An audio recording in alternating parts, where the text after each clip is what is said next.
कहानी की शुरुआत में हमें एक लड़की दिखाई जाती है जो एक लड़के को देख रही होती है।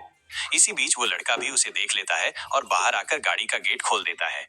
ये देखकर लड़की भी आकर गाड़ी में बैठ जाती है। इसके बाद वो लड़का उस लड़की को अपने घर लेकर जाता है और घर पहुंचते ही वे दोनों करीब आ जाते हैं। इस मुलाकात के बाद जब लड़की अपने घर जा रही होती है तो उसे मन ही मन बहुत अफसोस होता है। वो सोच रही थी कि उसने ऐसा क्यों किया, जबकि इसके बाद वो लड़की अपने घर आ जाती है। फिर रात के समय अपना मन लगाने के लिए वो दोस्त के साथ समय बिताने लगती है। लेकिन उस लड़की को इस लड़के के साथ मजा नहीं आता क्योंकि वो किसी और के साथ भी रिलेशनशिप में रह चुकी थी। फिर अगले दिन वो लड़की बुक शॉप पर जाती है। तभी उसे उस लड़के की फोटो दिखाई देती है। वो लड़की बुक खोलकर पढ़ती है तो देखती है उस लड़के ने माउंट एवरेस्ट पर चढ़ाई करते समय बहुत लोगों की जान बचाई थी। अब ये सब जानकर लड़की उस लड़के के ऊपर और भी ज्यादा फिदा हो जाती है और फिर उस लड़के से मिलने के लिए उसके घर चली जाती है, जहां लड़का उस लड़की को फिर से अपने करीब करता है। फिर वो लड़की बहुत खुश होती है और ये सब होने के बाद वो लड़की माउंटेन पर होने वाले घटना के बारे में पूछती है। इस पर लड़का उस लड़की को बताता है कि मैंने बहुत लोगों की जान बचाने की कोशिश की लेकिन सबको नहीं बचा पाया। लड़का ये भी बताता है कि उस घटना में उसकी गर्लफ्रेंड को इमोशनल देखकर वो लड़की उसे समझाती है। भाग 3, दिल के दो टुकड़े। फिर लड़की जब घर वापस लौट रही थी तब उसके पहले बॉयफ्रेंड का फोन आता है। वो कहता है कि आते समय कुछ सामान लेते आना। फिर लड़की घर आने के बाद बहुत रोती है क्योंकि वो उस लड़के से प्यार करने लगी थी, लेकिन उसकी लाइफ में पहले से एक लड़का था। अब जैसे तैसे करके वो लड़की अपने पहले बॉयफ्रेंड को ब्रेकअप करने के लिए बोलती है। ये सुनकर वो लड़का दुखी हो जाता है और फिर कहता है, तुम ऐसा क्यों कर रही हो, हम एक दूसरे से बहुत प्यार करते हैं और बहुत जल्दी ही शादी भी करने वाले हैं। लेकिन वो लड़की बोलती है, अब मैं किसी और से प्यार करने लगी हूँ, मैं तुम्हारे साथ इस तरह नहीं रह सकती। इस बात को लेकर उन दोनों में लड़ाई हो जाती है। फिर लड़की लड़के से ब्रेकअप करके अपने बॉयफ्रेंड के घर से निकलकर वो दूसरे लड़के के घर चली जाती है, जहाँ एक लड़की उस लड़के के घर का गेट खोलती है। ये देखकर उस लड़की को लगता है ये उस लड़की की गर्लफ्रेंड होगी। फिर लड़की को बताती है, मैं उस लड़के की बहन हूँ और ये घर मेरा ही है। मैं कुछ दिनों के लिए बाहर गई थी इसलिए मेरा भाई यहीं पर था।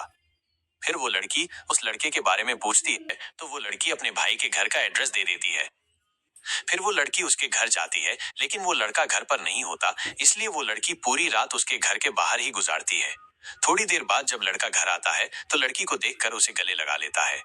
इसके बाद वो लड़का घर के बाहर ही उस लड़की से प्यार करने लगता है। फिर अगले दिन एक लड़की उस लड़के का इंटरव्यू लेने के लिए उसके घर पर आती है, जो कि वो सब देखती है। लड़के को बाय बोलकर कहीं काम से चली जाती है। वहीं काम से आने के बाद लड़की उस लड़के से मिलने के लिए उसके ट्रेनिंग सेंटर पर जाती है, जहां वो लड़का लोगों को माउंट एवरेस्ट पर चढ़ने की ट्रेनिंग दे रहा होता है। तभी वहां उस लड़की को उसकी दोस्त मिलती है, जो कि बोलती है, चलो तुम भी चढ़ो।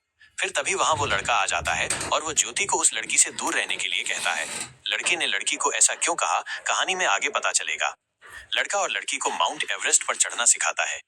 वहीं उस लड़के के प्यार में वो लड़की अब पूरी तरह से डूब चुकी थी, क्योंकि अब हर रोज वो लड़का उस लड़की से खूब प्यार करता था। दिन वो लड़की अपने दोस्त से मिलने जाती है, जहां वो लड़के के बारे में बताती है कि तुम पहले से ही एक लड़के के साथ में रिलेशनशिप में थी और फिर एक नया बॉयफ्रेंड बना लिया और तुम उसे अच्छी तरह से जानती भी नहीं हो। लेकिन लड़की उस बात को इग्नोर करके अपने फ्रेंड रॉकी के बारे में पूछती है। वो बताती है कि तुम्हारे जाने के बाद वो आदमी दिन भर नशे में धुत रहता है। वहीं वो लड़की ज्योति को अपने दोस्त से मिलवाने ले जाती है। तभी एक चोर रास्ते में उस लड़की का बैग लेकर भाग जाता है। फिर वो आदमी वहां पर आ जाता है और ये सब कुछ होते हुए देख लेता है। फिर वो आदमी उसका पीछा करने लगता है और उसे पकड़ लेता है। तभी वो आदमी चोर को बुरी तरीके से मारता है। ये देखकर वो लड़की पूरी तरीके से डर जाती है। तभी वो लड़का लड़की को कहता है कि मैं तुम्हें कुछ भी नहीं होने दूंगा, और वो उसे किस कर लेता है।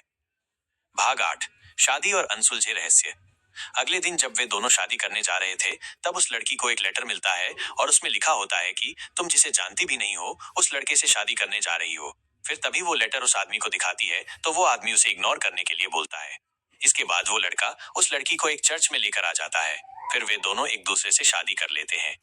उसके बाद वो आदमी उस लड़की को एक जगह घुमाने ले जाता है, जहां वो आदमी उस लड़की को कपड़े बदलने के लिए कहता है। फिर जब लड़की कपड़े बदल रही होती है तो वो आदमी उस लड़की की फोटो खींचने लगता है। फिर उसके बाद उस लड़की को एक पहाड़ पर ले जाता है, जहां पूरे दिन चलने के बाद एक जगह आकर रुकते हैं। वहां पर वो आदमी उस लड़की के साथ अपनी शादी की सालगिरह बहुत ही रोमांटिक तरीके से मनाता है और पूरी रात एंजॉय करता है। अब उस लड़की ने अपने आप को उस आदमी के हवाले कर दिया था। भाग 9, पुरानी यादें और नया खुलासा। फिर अगले दिन जब लड़की घर आती है तो फिर से उसे एक लेटर मिलता है। उसमें लिखा था कि तुम उस लड़के के साथ शादी करके बहुत बड़ी गलती कर दी हो। फिर उस लड़की को लगता है कि ये मैसेज उसका पहले वाला बॉयफ्रेंड कर रहा है, इसलिए वो लड़की अपने बॉयफ्रेंड को कॉल करती है, लेकिन उसका फोन उसकी फ्रेंड उठाती है।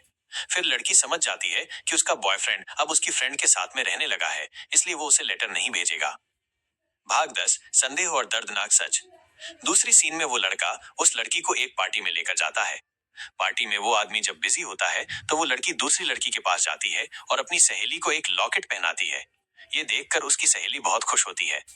अगले दिन वो लड़की एक अनजान लड़की से मिलने के लिए जाती है जिसने कि उस आदमी की शिकायत की थी।